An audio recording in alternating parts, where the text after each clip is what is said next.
Good morning সবাইকে, welcome back to তানসাস life. আজকে আমার কলকাতা টু দুবাই ব্যাক করার দিন।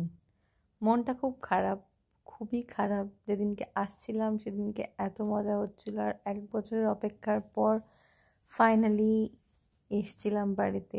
1 মাস কিভাবে কেটে গেল, প্রচুর ব্যস্ততায় কাটেছে। সবার সাথে দেখা করে, সব জায়গায় সবার সাথে টাইম কাটিয়ে তারপরেই ফিরছি। কিন্তু 1 বছরে 1 মাসটা খুবই কম সময়। যাই হোক, বেরিয়ে পড়েছি এখন। আমি একাই এসেছিলাম এবছরে, তারপরে দাদা বৌদিরা পরপর এসেছিলো, তো সেরকমভাবেই পরপর ফিরবো। আজকে আপাতত আমি একাই আছি উবেরে। বেরিয়ে পড়েছি এখন, এই সরোবরের রাস্তা দিয়ে চলে যাচ্ছি এয়ারপোর্টের দিকে। সামনে ট্রলিটা রাখা আছে, একাই যাচ্ছি। বাবা মা দুজনেই আসতে চেয়েছিল, কিন্তু আমাদের কলকাতাতে কি তোমাকে এয়ারপোর্টের ভেতর ঢুকতে দেয় না। তো আমার ওইটা আরও বেশি খারাপ লাগে।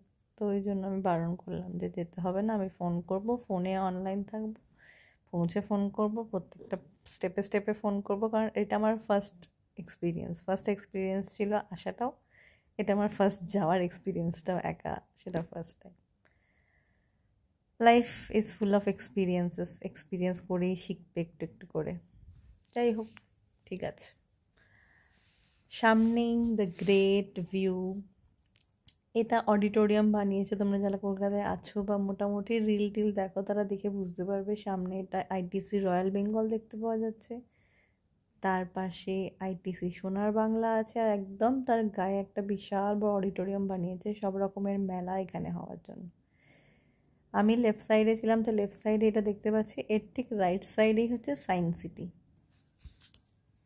আমার শহর কলকাতার কিছু বিশেষ বিশেষ আকর্ষণ এগুলো। মা ব্রিজ দিয়ে যাওয়ার সময় হেন কোনো মানুষ নেই, রোজ যাতায়াত করলেও একবার হলেও তোমার চোখটা পড়বেই রয়্যাল বেঙ্গল আইটিসি হোটেলটার দিকে। আইটিসি রয়্যাল বেঙ্গলটা একটা অন্যরকম লাক্সারি, আর আইটিসি সোনার বাংলা হচ্ছে একটা অন্য রকমের নস্টালজিয়া। তো যার যেরকম পছন্দ হয় সে সেরকমভাবেই সেই জায়গাটা চুজ করে নেয়। প্রত্যেকটা জায়গায় একবার করে যাওয়াটা দরকার, তাহলেই বুঝতে পারবে ডিফারেন্সটা কোথায়। আইটিসি সোনার, আইটিসি রয়্যাল বেঙ্গল ক্রস করলেই তোমরা দেখতে পাবে JW ম্যারিয়ট কলকাতা। কলকাতায় সব বড় বড় ব্র্যান্ডের হোটেলগুলো, 5 স্টার হোটেলগুলো আছে।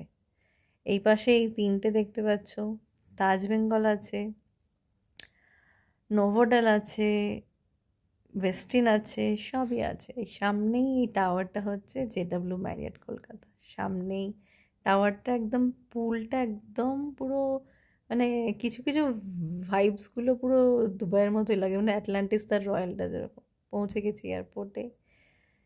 এয়ারপোর্টে সব জায়গায় পিকচার তোলা অ্যালাউড না। আর আমি যেহেতু এবার ফার্স্ট টাইম আসছিলাম, তা প্রথমেই চিন্তা থাকে ওয়েট নিয়ে। তো সেই সব কিছু ম্যানেজ করে এখন বোর্ডিং পাস হাতে নিয়ে ওয়েট করছি ফ্লাইটের। নর্মালি নিয়ম তো 3-4 ঘন্টা আগে পৌঁছে যাওয়ার। আমি যেহেতু সেই টলিগঞ্জ থেকে এয়ারপোর্ট আসছে, আমি আরেকটু আগে টাইম নিয়ে বেরিয়েছিলাম। কি দরকার বাবা, একা যাব, ওয়েটের কিছু হলে এইসব হলে। টাইম নিয়ে বেরিয়েছিলাম, অনেক আগে সব কিছু হয়ে গেছে। এখন আমি ওয়েট করছি, বসে বসে এই ভিউটা দেখছি কিভাবে কিভাবে কি কি হয়। তাই তোমাদের সাথেও শেয়ার করে নিলাম। ভালো করে দেখো, অনেক কিছু দেখতে পাবে। ফ্লাইটটা এসে দাঁড়ানোর আগে গ্রাউন্ড স্টাফেরা বলো বা এদেরকে কী বলে এক্স্যাক্টলি আমি জানি না, আর এখান থেকে সব ফ্লাইটগুলো দূরে দেখতে পাওয়া যায়। আমার গেটের সামনে এসে আমি বসে আছি, জাস্ট ফ্লাইটটা এলে বোর্ডিং স্টার্ট করলে যাতে পৌঁছতে পারি। আর পাসপোর্ট হাতে নিয়ে এমিরেটস ফ্লাইটের বোর্ডিং পাস নিয়ে ওয়েট করছি way back to Dubai. See you Kolkata, see you soon. Until next time, কিছু ভিডিওস, ফটোজ, মেমোরিজ ক্রিয়েট করে যাচ্ছি। আবার হয়তো 1 বছর পর এই জায়গাটায় বসবো। আমার গেট নাম্বার ছিল 11, আর এখানে কিছু ডিক্লারেশনের ভিডিও দেখাচ্ছে, আর সব ডিপার্চার, কোন ফ্লাইট কোন টাইমে ডিপার্চার হচ্ছে, কোনটা লেট, সব দেখাচ্ছে ডিটেলস। একদম গেটের সামনেই বসে আছি, চলে এসছে আমার ফ্লাইট, দেখতে পাচ্ছ। অনেক কিছু নতুন আজকে জানলাম। আমার দুবাই যাওয়ার পরে এটা সেকেন্ড ট্রিপ। তো এই ফ্লাইট আসার পরে প্যাসেঞ্জারদের বেরিয়ে যাওয়ার, মানে ডিপার্চার আর অ্যারাইভালের গেটটা তো আলাদা। আমরা এখানে ডিপার্ট করব। অ্যারাইভালের ওই দরজা থেকে দেখো দুটো দরজা কানেক্টেড। আর নিচের এই গ্রাউন্ড স্টাফগুলোকে আমি দেখছিলাম কি করছে, সামনে ক্যাপ্টেনকে আমি জুম করে দেখতে পাচ্ছিলাম, ফ্লাইট ক্যাপ্টেনকে। তোমাদের সাথে পুরোটা শেয়ার করব, মিস করো না। ভালো করে দেখো কি বিশাল ফ্লাইটটা। 5-5.5 ঘন্টায় পৌঁছে যাব আমি দুবাই। ভাবা যায়? কালকে রাত্রিরেও ছিলাম কলকাতাতে, আজকে রাত্রিটা অন্য কোথাও, মানে আকাশের মাঝখানে কাটবে। আমার ফ্লাইটের টাইম ছিল রাত্রি 8:30 ইন্ডিয়ান টাইমে। আমি পৌঁছবো দুবাই টাইমে রাত 12টার সময়। এখন তোমরা যেটা দেখতে পাচ্ছ, এখানে একটা গাড়ি এসে সেট হয়ে গেল। কিসের জন্য, কাদের কাদের কি কি মনে হচ্ছে সেটা তোমরা ভিডিওটাকে পজ করে অবশ্যই কমেন্ট সেকশানে জানাও। আর যারা জানো তারা তো জানো, কিন্তু যারা জানো না তারা আন্দাজে লিখতে পারো। একটু পরেই দেখতে পাবে কিসের জন্য। আমিও জানতাম না, তাই আমি ভালো করে দেখছিলাম। দেখো কি করা হচ্ছে। এইটা হচ্ছে একটা স্পেস যেখান থেকে সব লাগেজগুলো বের করা হয়, প্লাস লাগেজগুলো ঢোকানোও হয়। ওই যে গাড়িগুলো দূরে দেখতে পাচ্ছ, ওরা ওখান থেকে লাগেজগুলো নিয়ে চলে যাচ্ছে। এই লাগেজগুলো পেটের ভেতর থেকে বেরোচ্ছে। এই লাগেজগুলো প্যাকিং হয়ে থাকে, এর ভেতরেই প্যাসেঞ্জারদের ট্রলি, এটা ওটা, মানে যা যা থাকে প্যাকিং লাগেজ। অনেকে অনেক মানে সেগুলো হয়তো কার্গো ফ্লাইট, এটা তো কার্গো ফ্লাইট না, এটা প্যাসেঞ্জার ফ্লাইট। প্যাসেঞ্জারই সব ব্যাগেজেস আছে, সেগুলো এরকম প্যাক করা হয়। কেন আমাদের ফ্লাইটের ভাড়া এত বেশি নেয়? আমি দুটো জিনিস দেখলাম।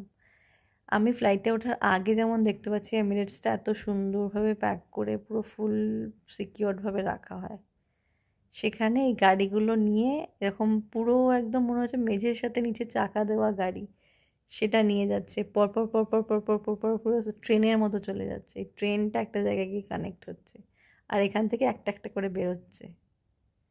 খুব সুন্দর সিস্টেমটা। আর কেন আমি তোমাদেরকে বলছি, কারণ আমি ফ্লাইটে ওঠার পরে দেখলাম পাশে একটা ইন্ডিগো ফ্লাইট ছিল, সেখানে ব্যাগগুলোকে মানে ভেতরে ঢোকানো হচ্ছে, সেই ছুঁড়ে ছুঁড়ে ছুঁড়ে ছুঁড়ে ঢোকাচ্ছে, মানে কোনো রকমের জায়গাটাকে অ্যাডজাস্ট করার জন্য। তো ব্যাগের ভেতর যে জিনিসগুলো আছে সেগুলোর যা 12টা বেজে যাবে, ব্যাগটারও 12টা বেজে যায়। আর এমিরেটসে আমি দেখেছি যদি তোমার ব্যাগের তুমি ডিটেলস সব কিছু দিতে পারো উইথ ফুল জাস্টিফিকেশন যে তোমার বিফোর বোর্ডিং ব্যাগের কন্ডিশন ঠিক ছিল, আফটার বোর্ডিং কন্ডিশন খারাপ, ওরা দায়িত্ব নিয়ে তোমার ব্যাগটা রিপ্লেসও করে দিতে পারে বা সেটা রিপেয়ারও করে দেবে যদি রিপেয়ার করা যায়। এই ভালো ভালো সার্ভিসগুলো দেয় বলেই এত এত টাকা খরচ করে হলেও মানুষ এমিরেটসকেই প্রেফার করে। সব কিছু একটা মানে প্রপার জাস্টিফিকেশন আছে। হ্যাঁ, সস্তার টিকিট পেলে কেন লোক দামি দিয়ে টিকিট কিনবে, কিন্তু এই যে কিছু কিছু ডিফারেন্স, সেটাই অনেক কিছু। তোমার জিনিস হারিয়ে যেতে পারে, তোমার ব্যাগ যদি ফেটে যায়, ফেটে তুমি যখন রিসিভ করবে ব্যাগটা পুরো ফাটা, সব জায়গায় ক্লেম করা যায় না। আমি দেখেছিলাম এয়ার আরাবিয়ার ক্ষেত্রে ওরা বলেছিল অনলাইনে করো, এই করো, এই করো, সেই করো, বিশাল বড় প্রসিডিওর। ফাইনালি গিয়ে তুমি অধৈর্য হয়ে যাবে, রেজাল্ট কিছুই হবে না। আর ওদের একটা টাইম লিমিট আছে, তারপরে আর কিছু করা যায় না। দেখো, প্রথমে ওপর থেকে জিনিসটাকে নাবালো, তারপরে নাবিয়ে একটা গাড়িতে একটা ড্রাইভার চালিয়ে নিয়ে এলো, তার মধ্যে জিনিসগুলো রাখা হচ্ছে। দারুণ দারুণ, এই অভিজ্ঞতাটা সত্যিই আমার ছিল না, তোমাদের অনেকেরই হয়তো নেই। তাই নিজেও দেখছি, তোমাদের সবার সাথে শেয়ার করে নিচ্ছি। তোমরা এই ভিডিওটা শেয়ার করতে থাকো সবার সাথে, যাতে তারাও এগুলো দেখে অনেক কিছু জানতে পারে। এই যে ব্যাক এন্ডের কাজগুলো, এগুলো সত্যি আমরা তো যখন এয়ারপোর্টে বসে থাকি কজন আর বাইরের দিকে তাকিয়ে বসে থাকি, আমরা আমাদের নিজেদের কাজে ব্যস্ত থাকি, কখন বোর্ডিং স্টার্ট হবে সে অপেক্ষা করি। কিন্তু আমি একটু দেখছিলাম ফ্লাইট এসে গেছে, ঠিক আছে, দেখতে পাচ্ছি ফ্লাইট এসে গেছে, ঠিক আছে, যখন ডাকবে তখন উঠব। নিজের লাইফে ব্যস্ত, রিলস বানাচ্ছি, ফটো তুলছি, কিন্তু এয়ারপোর্টের ভেতরে রিলস বানানোর থেকে এই বাইরে জিনিসগুলো দেখাটা আমার মনে হয় বেশি ভালো, কারণ এইগুলো তোমরা খুব কম ভিডিওতে দেখতে পাবে। আমি তো তোমাদেরকে সাজেস্ট করবো নেক্সট টাইম যদি ফ্লাইট জার্নি করো, একটু আগে যদি পৌঁছে যাও বোর্ডিং টাইমের আগে, জানলা ধারে একটা সিট নিয়ে বসে দেখো কোন ফ্লাইটে যাচ্ছ, তার কীরকম কী সিস্টেম। তোমাদের মনে পড়বে যে হ্যাঁ এটা দেখেছিলাম এমিরেটসের ক্ষেত্রে, আমাদের ফ্লাইটটাতে কীরকমভাবে হয়। কম্পেয়ার করতে পারবে। আমি যেমন চোখের সামনে থেকে দুটো জিনিস কম্পেয়ার করে নিজের চোখে দেখলাম।